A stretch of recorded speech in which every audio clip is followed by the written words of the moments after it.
Good evening, ladies and gentlemen. Thank you for joining us tonight on episode 33, season 3 of the Stand-Off with Brad and Richie here on New Zealand Sport Radio.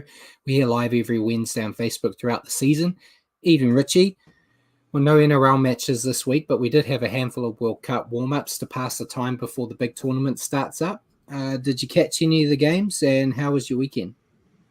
Oh, well, what do you mean? I thought we were going to have like a quick show with no reviews and no games and take like half an hour, I'll be done. And you guys are going to found a bunch of other games to talk about and stuff. Yep. This is not fair. It's not how it's supposed to work. I'm unhappy. I'm crying. Yeah, I was in your camp, Paul. I thought we were going to gloss over the games. I thought tonight tonight's about the awards, really, isn't it? The prestigious awards we're going to hand out. Move over Dalian. So this is what the players really want to win, as these ones we're handing out tonight. Exactly. So yes, I'm glad to look. Richie's made an effort, right? He's got his jersey on. He's looking good. Brad, where's your tux? Where's your jersey? I brushed my hair, so that's about as far as you can get. So while we're here live on Wednesday evenings at 8 p.m, you can also catch our show for our podcast at your convenience on iHeartRadio. Just remember to search for New Zealand Sport Radio. As always, we're going to cover everything you need to know in the week that is rugby league, including we're going to have our top stories of the week. And then, as Richard mentioned earlier, we're going to give our awards out. But first, we're going to have to rip the Band-Aid off and go over our predictions that we made at the start of the year and how right or wrong we were. We'll then stop and answer some questions from you guys as well as questions we've got for each other, before then going into our awards, announcing all of them there. And then we'll end the night with a quick preview of the World Cup since it starts this weekend. So any comments and questions throughout the show, just flip them into the chat. And we may as well just jump straight into it, Richie, since Paul wants us to be nice and quick tonight. Sounds good.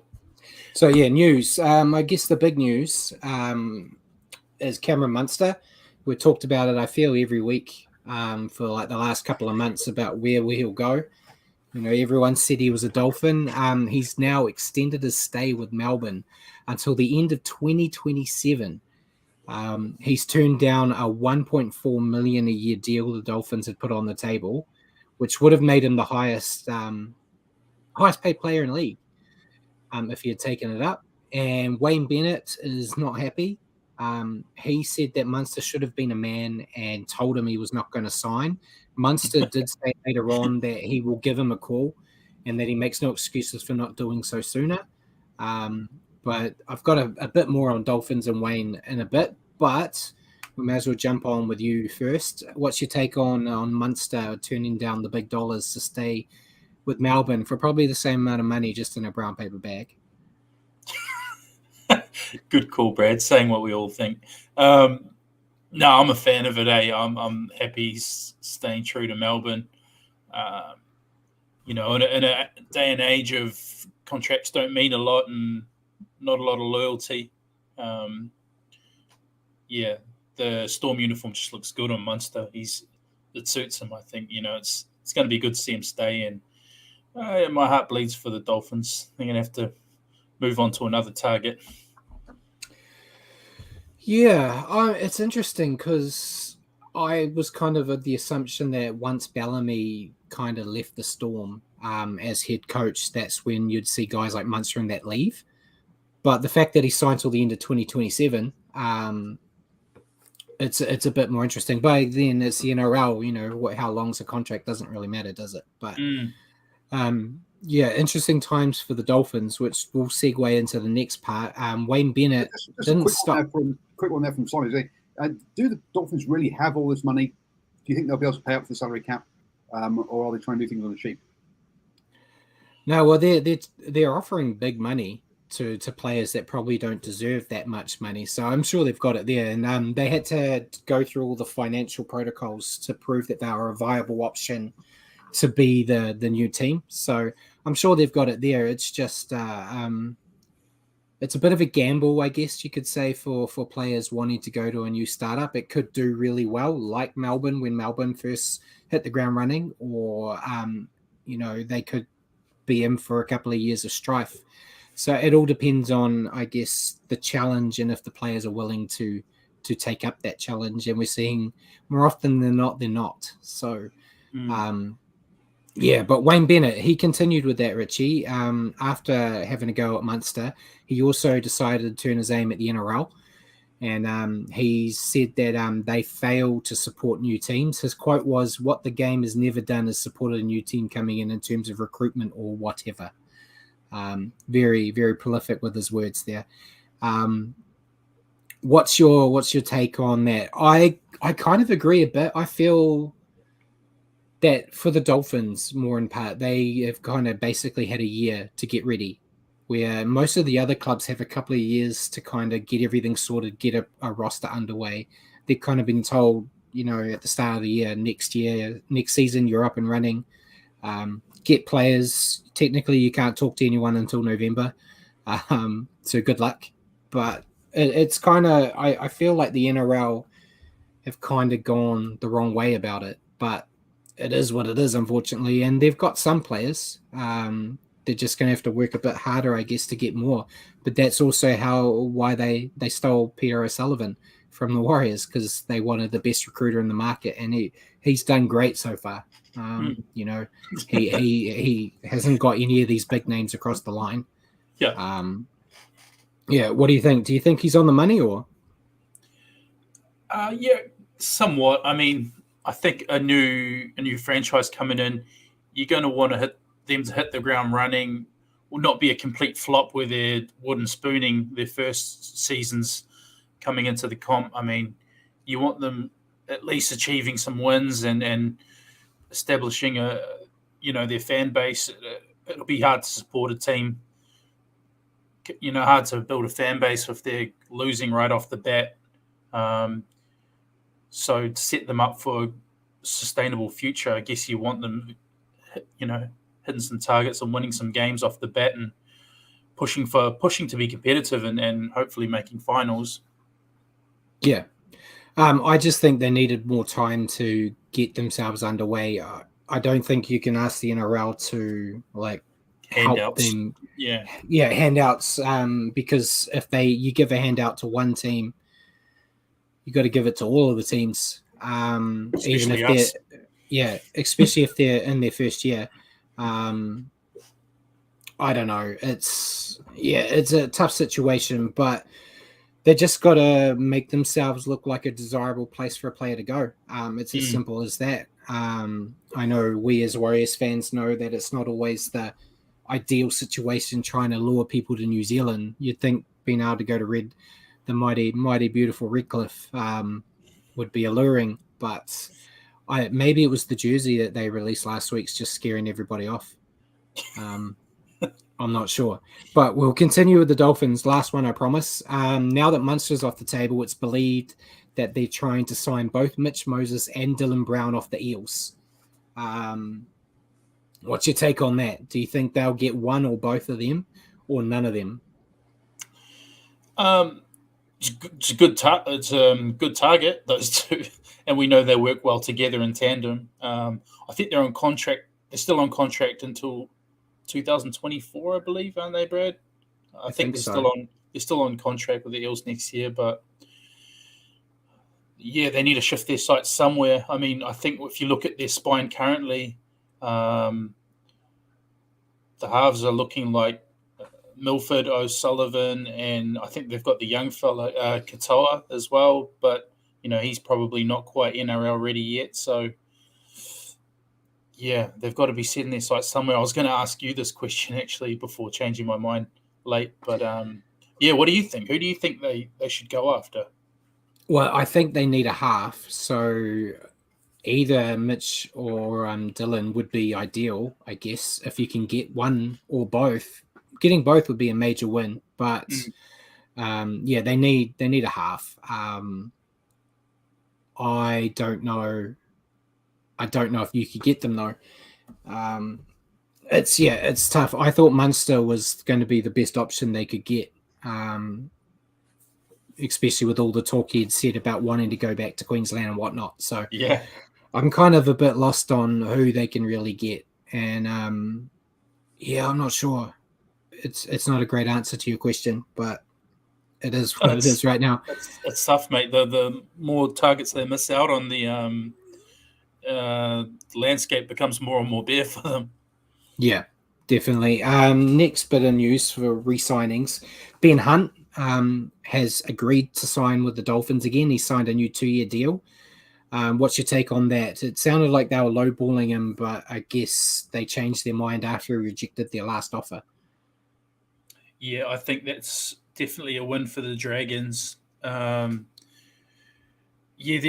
we saw, and probably much to Brad's pleasure, that they weren't much chopped this year. The Dragons, they had moments this year, but ultimately, I believe they finished 10th. You take Ben Hunt out of that side, that's getting closer to what Brad predicted they would finish. I think without Ben Hunt, they'd be contending bottom 4 for sure. Definitely. And speaking of the Dragons, only 3 of their top 30 players showed up at their end of year awards night, in a move that Ben Hunt has labelled as disrespectful. Hunt, Zach Lomax, and Michael Molo were the players that attended. Ben Hunt said when he comes back from World Cup duty, he's going to talk to the guys that were still in Sydney that didn't show up to see what's going on. But it definitely kind of painted it as not a very nice place to be right now.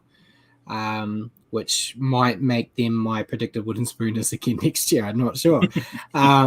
But yeah, what's your take on that? Apparently going to these end of year awards is part of the contract. So I'm not sure what's going to happen there, the legality of the situation, but I suppose it's not a good look when all your team doesn't want to show up to the end of year awards. I know the season wasn't that great, but you still got to kind of show up and like support the guys that win the end of year awards and whatnot. Yeah, not a fan of that from the Dragons. 30 players, only 3 turn up. How many of their squad made the top 100 highest paid players list in the NRL too? I think quite a lot of them, highest percentage of any NRL club, I believe. So they're paying their players a lot of money, and yeah, maybe like Paul says in the comments there, find them. It's not a good look. Yeah, so interesting. I'm sure we'll get some more development of that at some point. Find them, and everyone who bought tickets for the end of the year do get repaid. Be perfect. Yeah, it's a win-win. I'll have a little bit of a breakup before we get into the Manly side of the news section. But Liggy Sau, former Warrior, he's joined the Samoan World Cup squad after Luciano Leilua has been stood down by the NRL for off-the-field dramas. But good win for Liggy Sau. He's been doing reasonably well in the UK in the Super League. So you as the token Samoan of the group here, what's your take on Liggy making the side? As he should do well in the Super League, I suppose. He's just coming in to replace Luciano Leilua, who I was naming in my my squad and top 17 lineup prior to him being chopped and stood down by the NRL. So I think he sells a handy player. We know what he can do. So he might not be in the same mold as Luciano Leilua and how destructive he can be out on the edge, but he can play a role for sure. Definitely. And now Manly time. There's been a lot this week around Manly and Des Hasler. So Des Hasler's future as Manly coach looks likely to be over. Nothing 100% confirmed yet, but there are reports that he's considering filing a lawsuit against the club, basically saying that he believes the club compromised his ability to fulfill his contractual obligations by introducing the Pride jersey without consulting himself or the players. And he had a clause in his contract that if the Manly made the top 8, he got an automatic extension on his contract. And he's basically saying this derailed their season and his chance for that. And rumours continue to swirl that if Manly do let him go, they are looking at bringing in Anthony Seibold to take his place.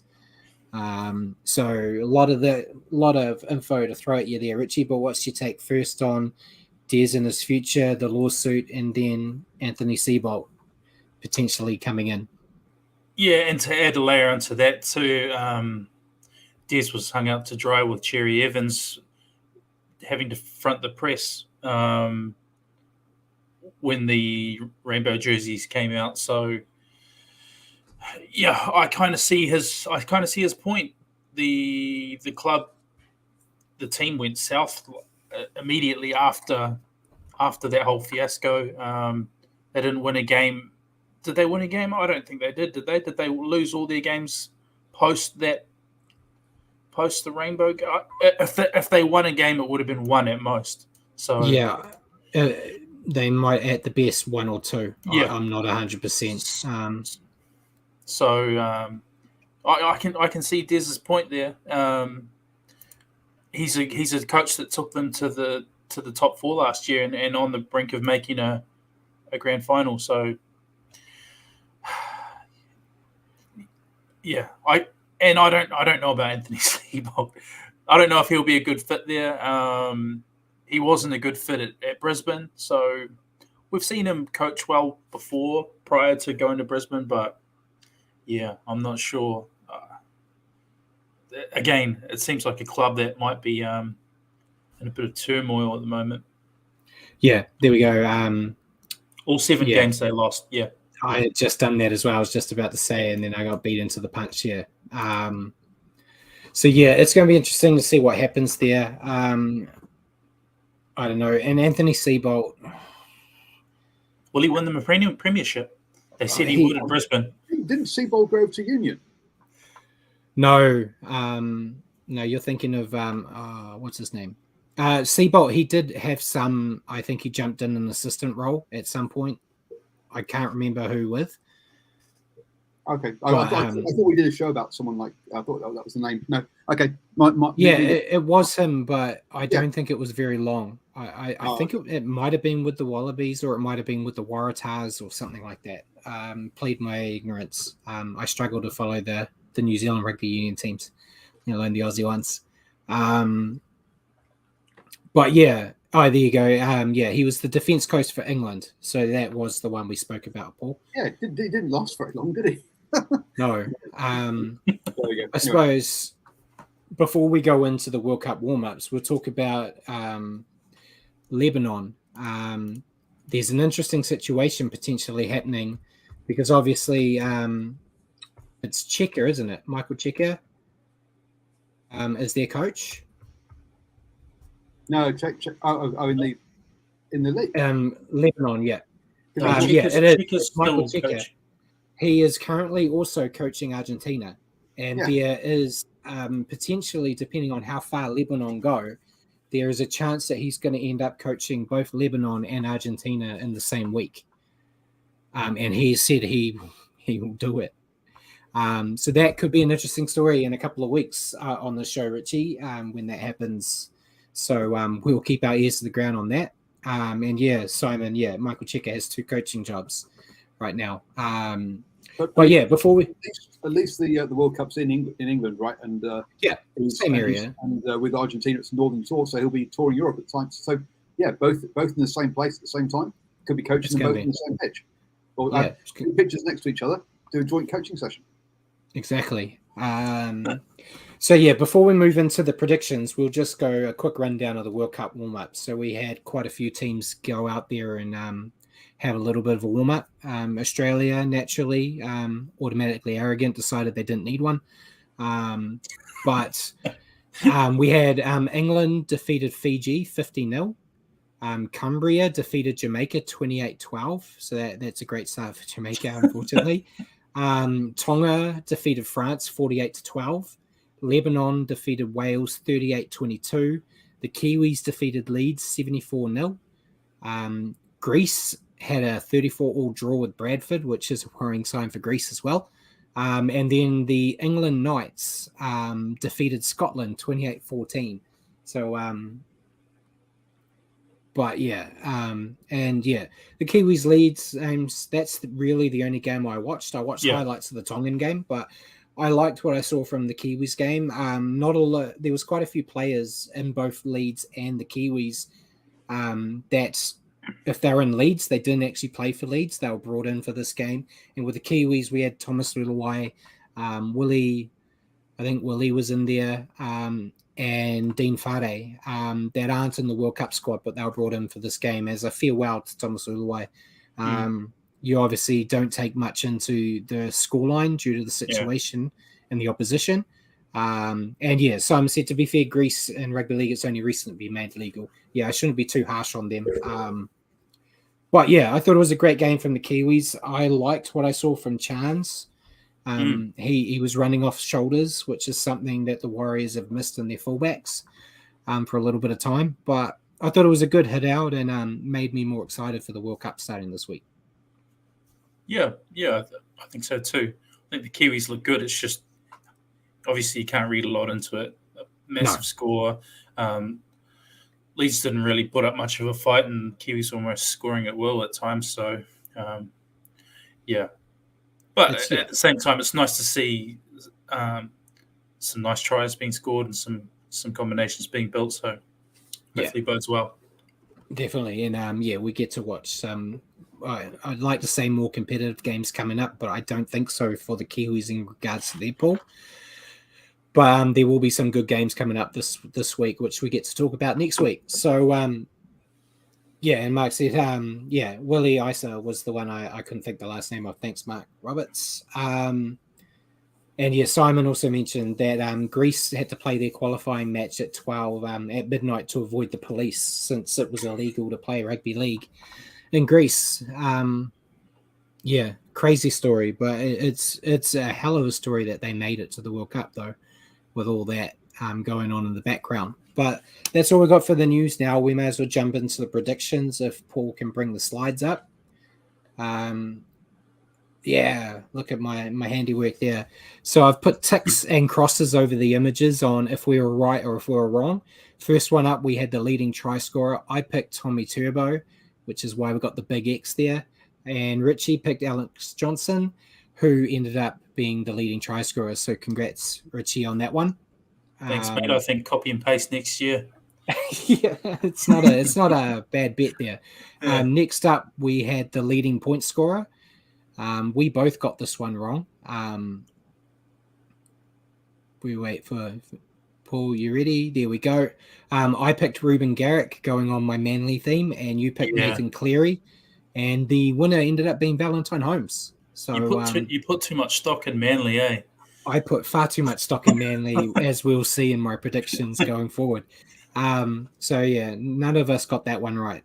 Next one was minor premiers. I picked Manly and got the big X. They didn't even make the 8. And Richie, you got it right. You picked Penrith with probably the easiest prediction of the series. Yeah. So congrats to you again. Mark Roberts said I was never going to be right because I couldn't spell his last name. It's a hard name. Who can, really? Yeah. And then next up, we had signing of the year, which is another tick for Richie. This one is a bit more debatable because there's never an official announced winner of who the signing of the year is. So this is just for us. There's no debate, mate. He's Dalian. There's no debate. Let me finish, please.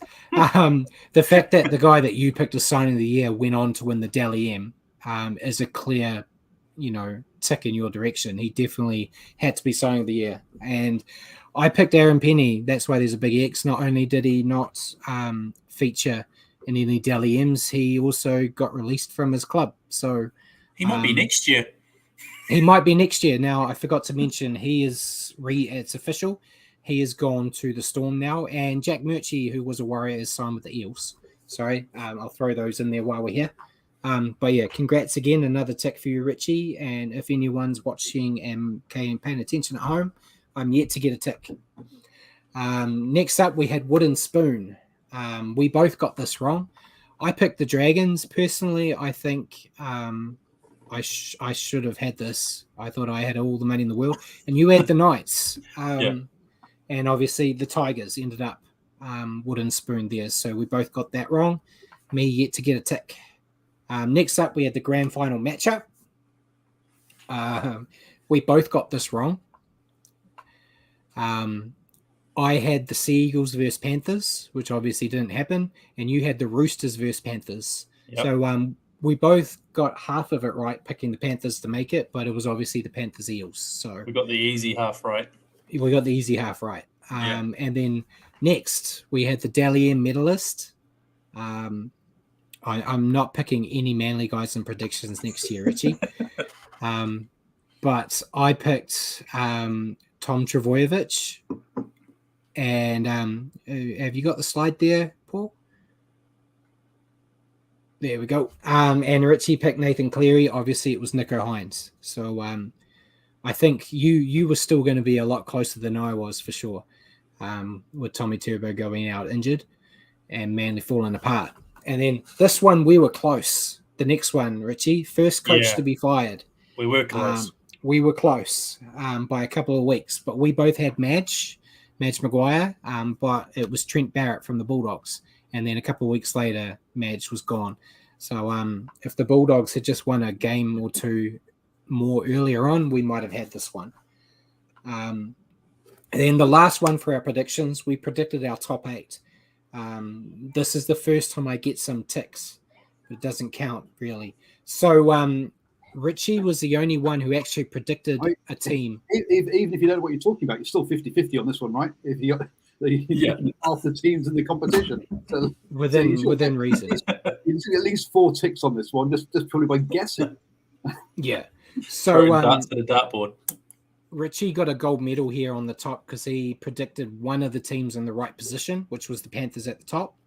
But we both got the same teams in our top 8 that didn't make it. We both picked Manly and the Warriors, and they both didn't make it. So we didn't have the I didn't have the Sharks, and I didn't have the Cowboys, and you didn't have the Sharks. I didn't have one of the grand finalists in my top 8. Yeah, you didn't have the Sharks, and you didn't have the Eels. I mean, you didn't have the Cowboys or Eels. I didn't have Sharks, Sharks or Raiders in mine. So it shows how much we know, which is always great. Very little. So I'm going to be a bit more serious. I'm going to do some serious research for my predictions next year because I want to get a tick. I want to get at least one right. So that was our predictions. Very disappointing on my behalf, but well done to you, Richie, for nailing a couple of them. Thanks, mate. So before we move into the Stand-Off Awards, were there any questions from anyone, Paul?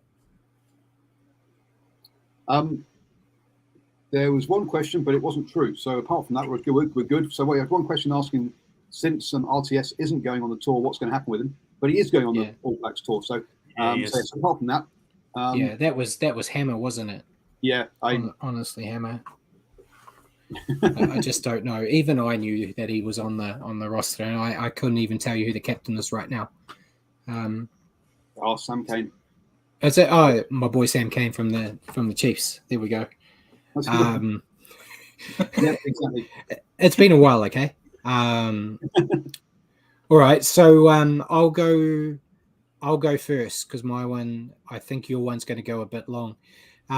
So I was going to put this in the news, but I thought I'd save it for the question. But Peter V'landys has mentioned that he's potentially looking into developing a rookie draft for the NRL. Would you like to see the draft introduced, or do you think it wouldn't work? No, I don't think it would work, Brad. And we've had discussions on this previously as well. It's just the way the league is structured and the layers underneath the NRL, the feeder teams are all sort of development to top tier teams, and the way clubs develop players for top grade, it's just it's not conducive to a draft system, I believe. No, and a little bit of spoilers for my question to you, along with the draft and the numbers on the players' backs now, it's like we're trying to turn into basketball. Yeah. So, I've mentioned on here, and I've mentioned it on other shows that I've been on. The way the draft works really well in sports and in competitions that the lower grades aren't looked after by the clubs. So if the NRL stepped in and said everything below first grade is now ours and we're going to manage it, then that's when a draft could come into play. But when you're spending money and developing a player and then getting told that someone else is grabbing them, it's just not going to work because then, yeah. And I at the Warriors members forum, Tohu Harris was asked this question, and he basically said it's never going to happen because the Rugby League Players Association won't agree to it because they don't want to be told that, you've been told you're going to go play for this team. You don't have a say. You're going to play. And I know the AFL does it, but I saw some screenshots on social media. The AFL competition and the teams are complaining about it now because they're picking a rookie, and then that rookie is like basically demanding a release or refusing to play because he doesn't want to play for that team, wants to play for someone else. So it's, it has good merits and it has bad. And yeah, at the moment it's, and I think, Mark Roberts has said the rookie draft will only work if they're going to create the 18th team from it. Yeah, I just don't see it until the NRL decides they're going to spend all the money developing the youth for the game. It's not going to work. And then if they do that, you're not going to see developments like Penrith have done. Penrith have set themselves up for success for, a decade with what they've done there. And I don't think the NRL will be able to do that for everyone. So I don't think it's ever going to happen, but Peter V'landys has got to do something with the time he's got on his hands, I guess. But yeah, your question to me. So my question to you was, I saw the Australian team named for the World Cup opener. And we'd heard rumblings about this prior to the team being named, but once I saw the team written down on paper, it really struck me. Seeing wingers with number 23 on their back and backs with forward numbers on their back. The numbers, they're all a mess. I think each player is going to be assigned a jersey. What's your take on that, Brad? Are you of the traditionalist mindset where it's baffling you like it is me, or you don't really care either way? I don't really care either way. It does just look weird. I don't understand the reasoning behind it. I know they've said why it's happened, but I don't see the point. And yeah, it makes it fun for me when I do my little graphics. I'm not doing it for Australia, thankfully. I'm just doing it for the Kiwis. But we've only seen Australia do it so far. I want to see what happens when the Kiwis line up, because from my understanding, it seems to be that it's meant to be for all clubs or all nations in the World Cup doing it. I'm not sure how it works, but yeah, it's weird. It's going to be weird watching it on TV when you see like number 24 and whatnot. And I did see a good comment from a fan on Facebook saying, we want to try to get more eyes on the game, and you throw multiple numbers in there and make it a bit more confusing for people that don't understand. It's just going to make it look harder to figure out. But it's just the number on the back of the jersey in the end of the day anyway, isn't it? I don't know. I don't like it. You don't like it? Let's see. So I think, look, for your Australia, Kiwis, Tonga, where you actually just look at the player, recognise who they are. I go, that guy is a halfback, or that guy is a winger, or that guy is a forward. I think you're going to be fine. It's when you get to your when you're watching kind of like KSU Lebanon's or whatever, and you go, which guy do I expect to take the kick? Because I'm looking for that number, and or on fifth tackle is the guy in the right place, and all that kind of stuff. I think that kind of might be where you get becomes a bit more confusing. Whereas when you've got players who you recognise, I think you'll probably find it easier and not worry so much about the numbers. Yeah, and Jamie's made a good point, which is kind of how I see it with the World Cup. So it's common to name a 1 to 17 in them reserves, and they keep those numbers for the tournament. But the Aussies are doing it by their debut numbers, which is what makes it silly. So yeah, I would have been perfectly fine if they named their 1 to 17 how it was, and then next week, your fullback's on the wing, but he keeps his 1, and the new guy at the fullback keeps his number, in that case. But when you got like 24, 52, 105, all this rubbish, it's just weird. It's weird, yeah. So I'm with that. The 1 to 17, and they keep their number for the tournament. Keep their jersey. Shout. But it is what it is, I guess. It's, do we really care about it? The Kangaroos aren't going far in this World Cup anyway, so we don't have to worry about the weird numbers. Yeah, as long as they lose, I don't care. But yeah, that was it for the questions there. I'm sure there'll be some that come through, especially when people abuse us for our award winners. We may as well start. So if you've got the slides there, our first one was biggest surprise of the year. This is one we didn't agree on. So mine was the Dolphins failing to land a big fish, and yours was a Cowboys top 4 finish.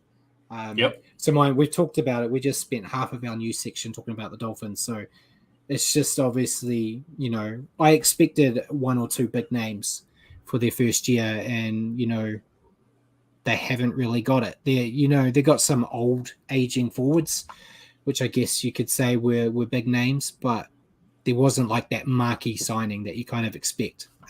But your Cowboys, why'd you pick them?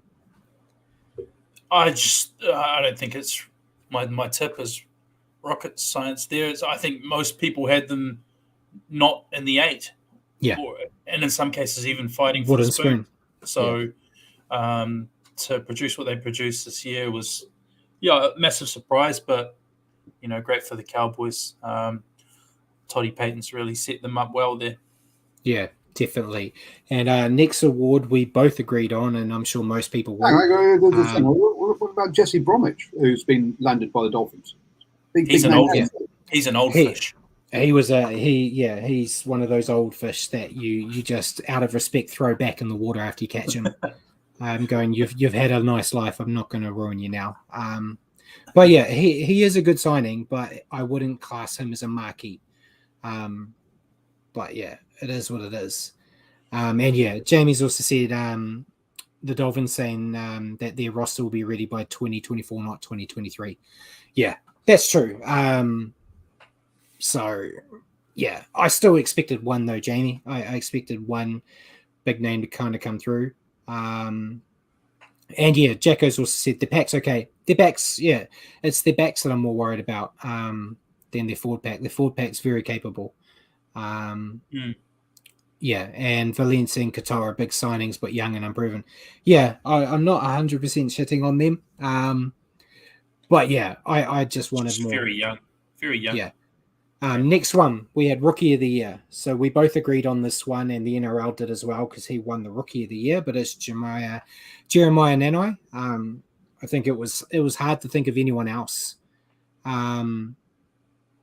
He went above and beyond. I think he was head and shoulders above. There were some good rookie years this year, but I think he was head and shoulders at the top. Yeah, definitely. And next award we had was the biggest blunder. We differed on this one again. I had the Taylor May final suspension, and you had the match officials Tigers versus Cowboys. I could agree with your one as well, but I wanted to be a bit different. Yeah. And remember that Taylor May is going to have his suspension whenever the Panthers and Peter V'landys decide, probably in 2026, maybe. And yeah, your one, the Tigers getting screwed by the Cowboys. I agree with you, mate. I think there's been a few blunders this year, but those two are pretty good picks. I agree with yours as well. I think we have to split this up next year and have the biggest officials blunder and the biggest players blunder. Yeah, maybe so. Because these are all about the officials, got no players ones. I mean, one of the players blunders, one is going to the toilets and sit and get on your mobile phone when you're not had mobile phones during a game. Yeah, that's a good one. We'll just watch a Warriors game. You'll stumble across one. Yeah, we could call that the Kevin Proctor Award next year, I guess. Yeah. But yeah, next award. This guy seems to win it every year, but first facial hair, I went with Regal Campbell Gillard, and you joined me this year on this one. Oh, look at that slug. It's a beautiful slug. We need some serious facial hair game from the NRL to compete with RCG, because he's won it every year since we've started it. It's kind of the He cliche He could star in a rehash of Miami Vice with that. That's special. Yeah, definitely. And then the next one was worst haircut. A new winner here. We both agreed on Moses Sully. There was a lot, myself included, that could have won this award. But yeah. Jamie mentioned Talakai's beard, not a smoky. Yeah, he was in my talks, Jamie. I was thinking about him. But yeah, you can't go past the slug. But yeah, Moses Sully, look at it. Him or To'o had another pretty poor one. That's a shocker. Yeah, there was a lot. Head to the barber. These guys, I have an excuse. I can't afford the barber most of the time, but these guys have money to go and get a nice haircut. The Tigers are going to have a hairdresser in their stadium now, so they should all have nice haircuts. So yeah, congrats to them. Next was signing of the year. No surprises, we both agreed on this one. You had him as your prediction, so I would have been very disappointed to see you not pick him here. Yeah. But it went to Nico Hines. Obviously, he got the Dalian.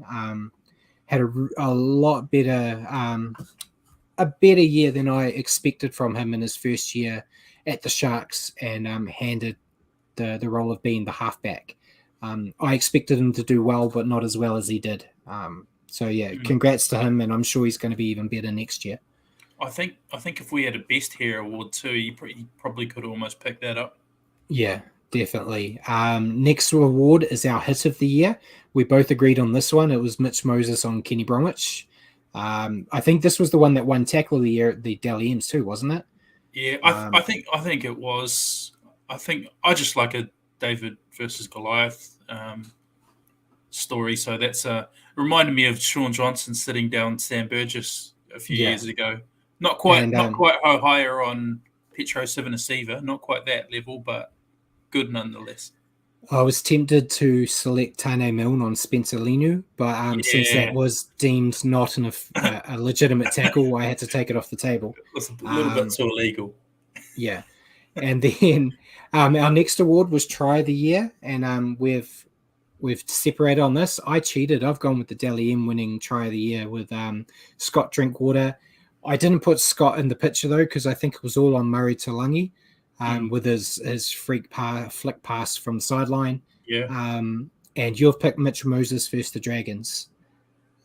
Yeah, they scored a bunch of good tries that game, but the one I picked was the one with the mid-air flick behind the back out to Moses, who scored in the corner. If you guys remember that was I thought that was a pretty cool try.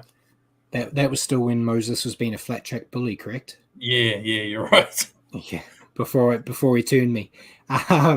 Next award we have is Personality of the Year. We've differed on this one as well. You have gone with Latrell Mitchell, and I've gone with Sticky Ricky.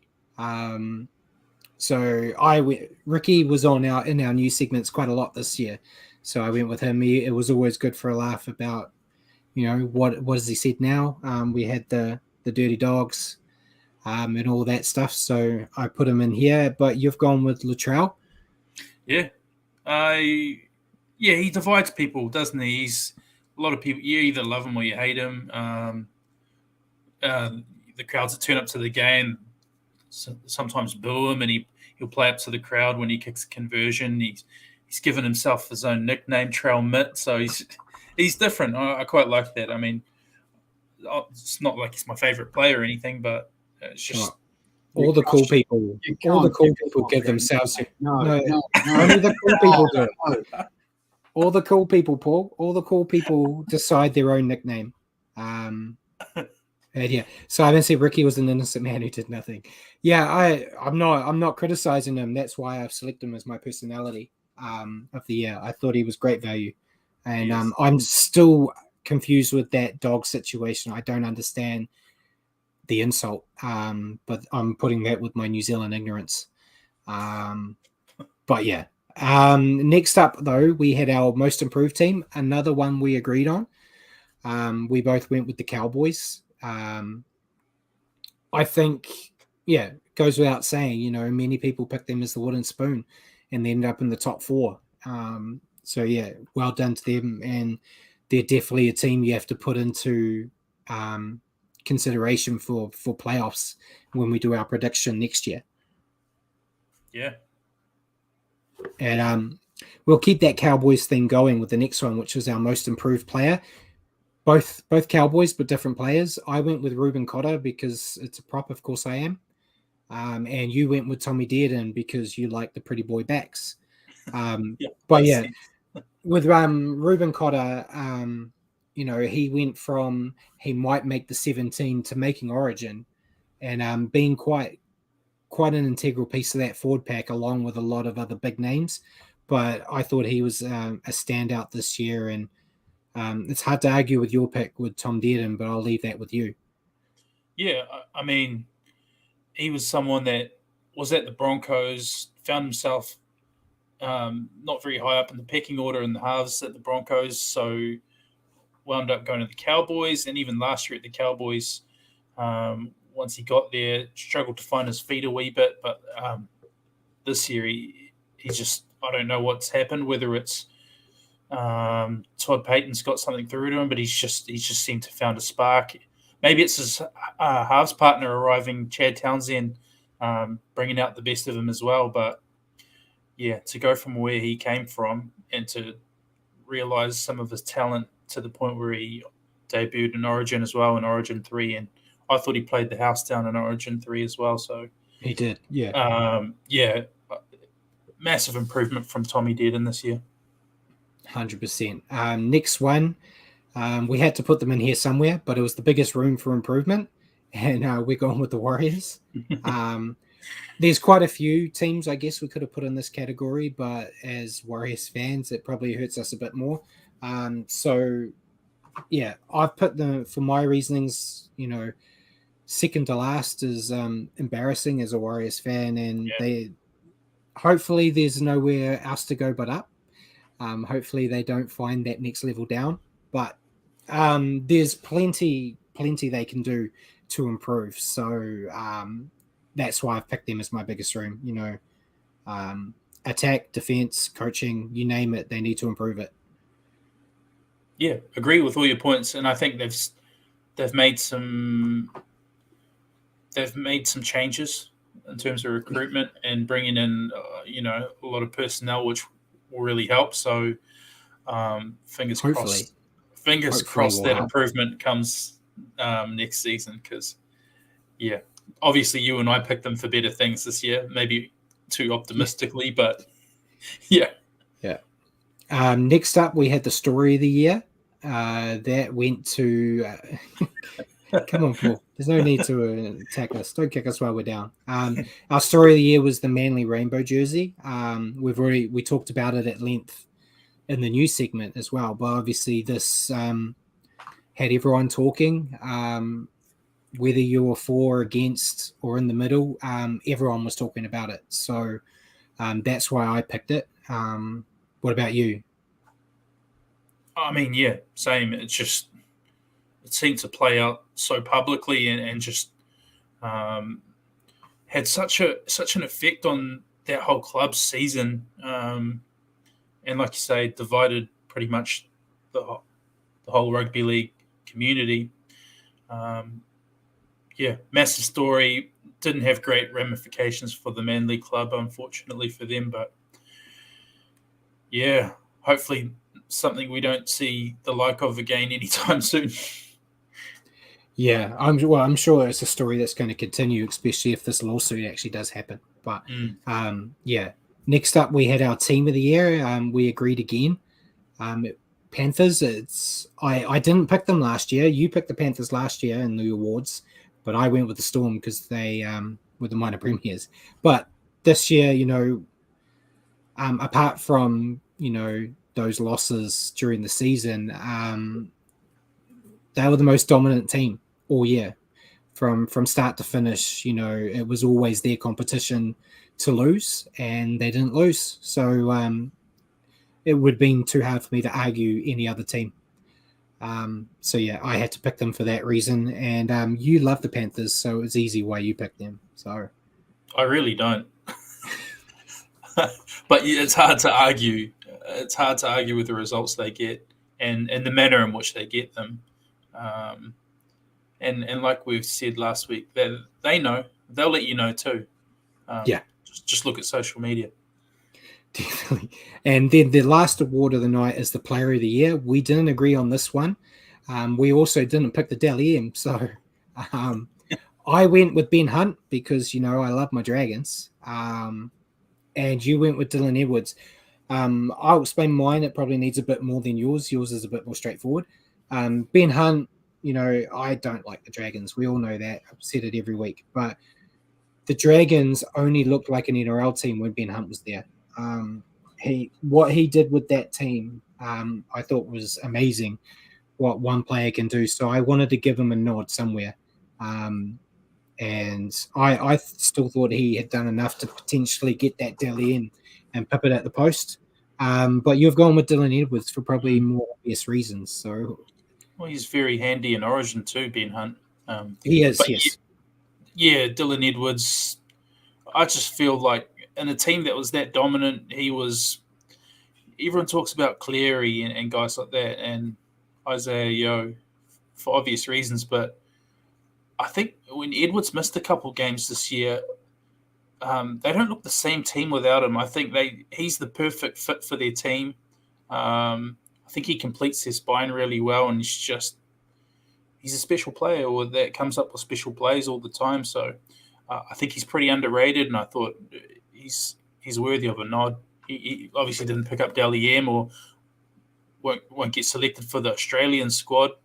Whether or not that's unlike my pick, who made the Kangaroos. But well, whether it's right or wrong, because I think Dylan Edwards would perform admirably if he was selected for the Kangaroos. But I think he's worthy of a nod somewhere. I think the season he had was pretty special. Yeah, definitely. So that was the last award for the night. So thanks for your help there, Paul, with all those images that I threw at you this week. So before we sign off, we'll go into the World Cup because the World Cup's actually starting this weekend. First game is Sunday morning, England versus Samoa. The Kiwis start their campaign against Lebanon on Monday morning.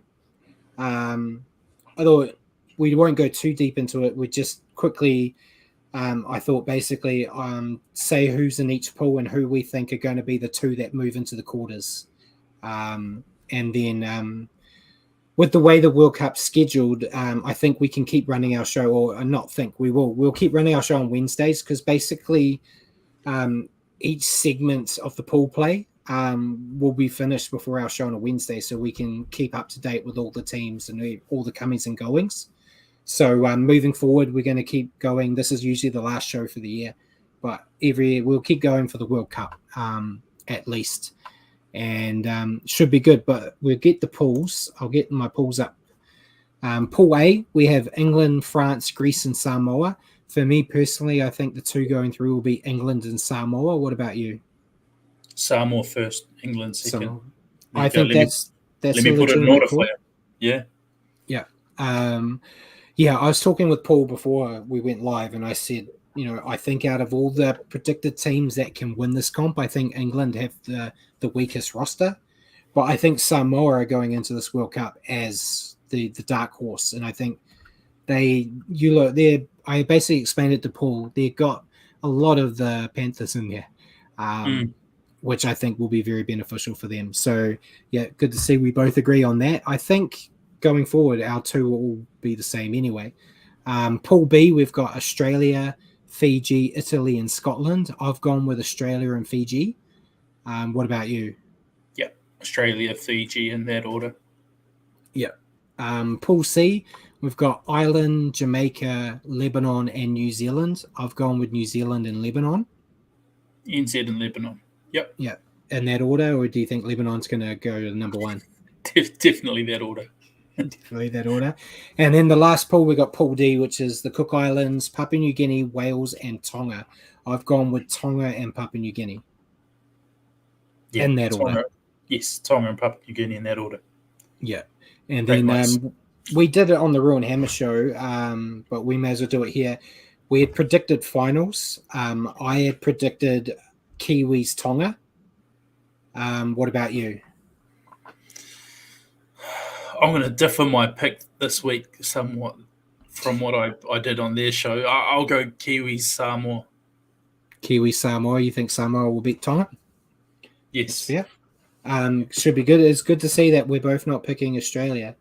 I felt dirty last week picking them. And Simon said he's gone with New Zealand and Ireland as he has to support his heritage country. Nice. And he's gone with Australia, Italy. So if you think Italy will do better than Fiji, there's a good call out. We'll see what happens. And then towards the later stages of the men's tournament, the women's tournament starts up and the wheelchair as well.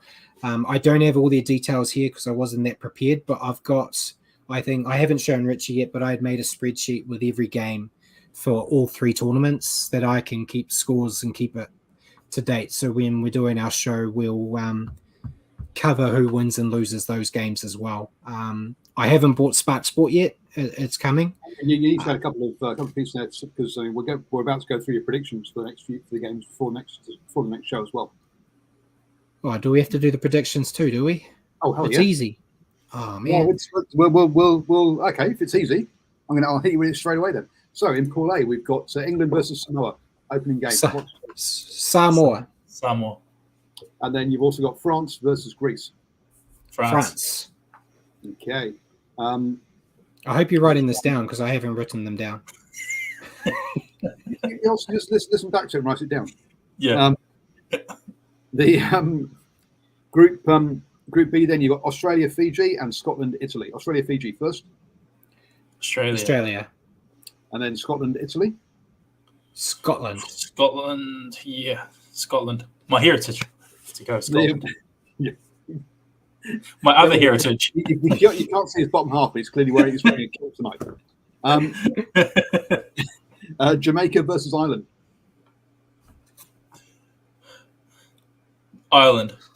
Ireland, yeah. And then New Zealand, Lebanon. Kiwis. Lebanon all the way. So both you going Kiwis. Yeah. And Group D, Tonga, Papua New Guinea. Tonga. Two for Tonga, and then Wales versus the Cook Islands. Cook Islands.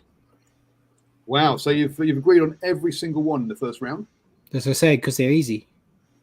Well, I don't think Wales, Cook Islands, or the Cook Islands. Cook Islands have got a good team. You got to get out of the rugby union thought mind. You've got looking at my list. You've gone with the home team, the first name team, in all games except 2, which are Jamaica, Ireland, and Wales, Cook Islands. So, Jamaica Island, I feel, is the hardest one because I don't know how good or bad either team is. Yeah. So there we go. So that's and we'll run through that each week, folks, and see how. Moving forward, when I'm actually a bit more prepared with the World Cup, we'll do our predictions each week as well. I don't know if we'll play it. But anything else you want to add before we go, Richie? Oh no, just give Brad and Paul an award too. I think they deserve an award. Great job this year, fellas. Yeah, best facial hair and worst haircut, I think is mine. And best producer, and thanks everyone for the chat again. Always a good time. Yeah. So, ladies and gentlemen, thank you for tuning in tonight and joining us on the Stand-Off with Brad and Richie for your weekly update on the World Cup. Tune into our show next week at 8 p.m. here on Facebook or at your convenience on iHeartRadio. Just remember to search for New Zealand Sport Radio. Cheers for joining me again, Richie, and cheers for all your work in the background, Paul, with all the slides that I threw at you. And good night, everyone.